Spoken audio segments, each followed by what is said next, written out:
కరీంనగర్లోని 25వ డివిజన్లో ప్రస్తుతం నేనున్నాను. ఇక్కడ బీజేపీ అభ్యర్థిగా లోకేష్ గారు పోటీ చేస్తున్నారు.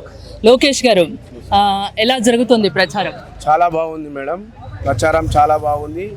ఇది బీజేపీ పార్టీ కమలం పువ్వు జెండా ఇక్కడ మూడోసారి పోటీ చేయడం జరుగుతుంది. కానీ మిగతా పార్టీలు వారు చేశారు 4 సార్లు, వారు మిగతా పార్టీలకు వారు ఛాన్స్ ఇచ్చారు.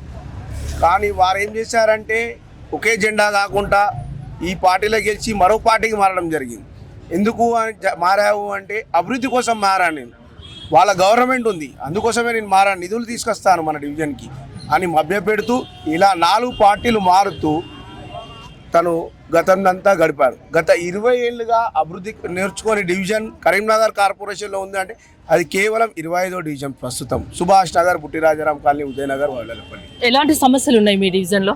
ప్రతి ఒక్కటి సమస్య ఉందండి. ఇక్కడ రోడ్ల సమస్య ఉంది, డ్రైనేజీ సమస్య ఉంది, వీధి దీపాల సమస్య ఉంది. కనీసం ఇక్కడ పార్క్ లేదు, పిల్లలకు ఆడుకోవడానికి జిమ్ ఐటమ్ లేదు, వ్యాయామం చేయడానికి ఎక్కడ కూడా కమ్యూనిటీ హాల్ లేదు.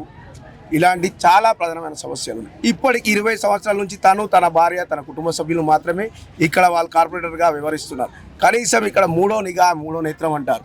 సీసీ కెమెరా ఎక్కడ ఒక గల్లీలో కూడా ఏర్పాటు చేసింది లేదండి. లోకల్ డివిజన్ లో మాత్రం ఎలాంటి డెవలప్మెంట్ లేదు. తను నిధుల కోసం నేను పార్టీలు మారుతున్నా అంటూ 4 పార్టీలు మారి తన స్వలాభం కోసం, తన యొక్క వ్యక్తిగత జీవితం కోసం మాత్రమే గద్దెనెక్కుతున్నాడు ప్రతిసారి. బీజేపీ కరీంనగర్లో ప్రచారంలో దూసుకుపోతుంది. కాసేపటి క్రితమే కేంద్ర మంత్రి బండి సంజయ్ గారు మీ డివిజన్కు వచ్చి ప్రచారం నిర్వహించారు. ప్రజల నుంచి ఎలాంటి స్పందన ఉంది? చాలా బాగుంది. అందరూ కూడా తను వచ్చినప్పుడు బండి సంజయ్ అన్న గారికి చప్పట్లతో ఘన స్వాగతం పలికారు. నేను తనతో 15 సంవత్సరాలుగా తనతో నేను ప్రయాణం చేస్తున్నాను.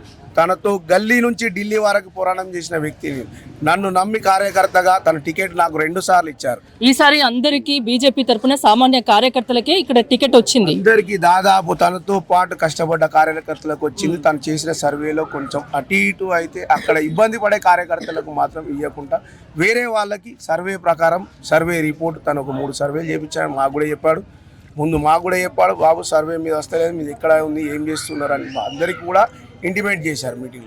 మీ డివిజన్లో మీరు వీకుంటున్నారు ఏంటి, సర్వేలు చేసి దాని సర్వే ప్రకారం తన టికెట్లు కేటాయించడం జరిగింది.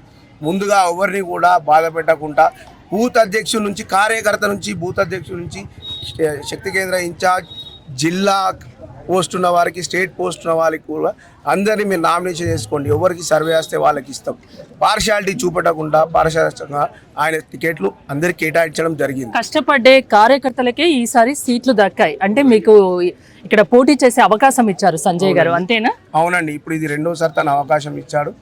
మేము తనకు రుణపడి ఉంటాం ఎప్పుడు కూడా. మా డివిజన్ కుటుంబ సభ్యులు తనకు రుణపడి ఈసారి మిమ్మల్ని గెలిపిస్తామని చెప్తున్నారు. సంజయ్ గారి ఆధ్వర్యంలో కరీంనగర్ ఎంత మేర అభివృద్ధి చెందింది? తను ఎంపీ డివిజన్లలో ఈ సీసీ కెమెరాలు కొన్ని ప్రాబ్లమ్స్ ఉన్నాయని చెప్తున్నారు. కరీంనగర్లో ఓవరాల్ గా నేను అనేది, ఇప్పుడు మా పక్కన చూస్తే అటు డివిజన్ బీజేపీ డివిజన్, ఇటు సైడ్ బీజేపీ డివిజన్. ఈ డివిజన్లు చూస్తే మీకు తెలుస్తుంది స్మార్ట్ సిటీ రోడ్స్ కానీ, డ్రైన్స్ కానీ, సీసీ కెమెరాస్ కానీ, వాళ్ళ డివిజన్లో పార్కులు తీసుకొచ్చి నిధులు వాళ్ళు ఎవరైతే గెలిచారో వాళ్ళకి తను సొంతగా తన ఎంపీ ల్యాడ్స్ నుంచి నిధులు ఇవ్వడం జరిగింది. తన సొంత నిధులతో కరీంనగర్ డెవలప్ జరిగింది. ఇక్కడ మనకి ఇక్కడికి వాకబుల్ డిస్టెన్స్ రైల్వే స్టేషన్ ఉంటుంది, చూడొచ్చు. రైల్వే స్టేషన్ గతంలో ఉన్న ఎంపీ ఇప్పటివరకు ఏం చేస్తాను, రైల్వే స్టేషన్ అన్న వచ్చిన తర్వాత 2 సార్లు ఎంపీ అయిన తర్వాత ఒక్కసారి మీరు రైల్వే స్టేషన్ రూపురేఖలే మార్చారు. మన తెలంగాణలో లేదు అలాంటి. కరీంనగర్ ఇంకా అభివృద్ధి చెందాలంటే బీజేపీకి మేయర్ పీఠం కట్టబెట్టాలని అంటారు. అవును madam. Okay, thank you Lokesh గారు, all the best. Thank you.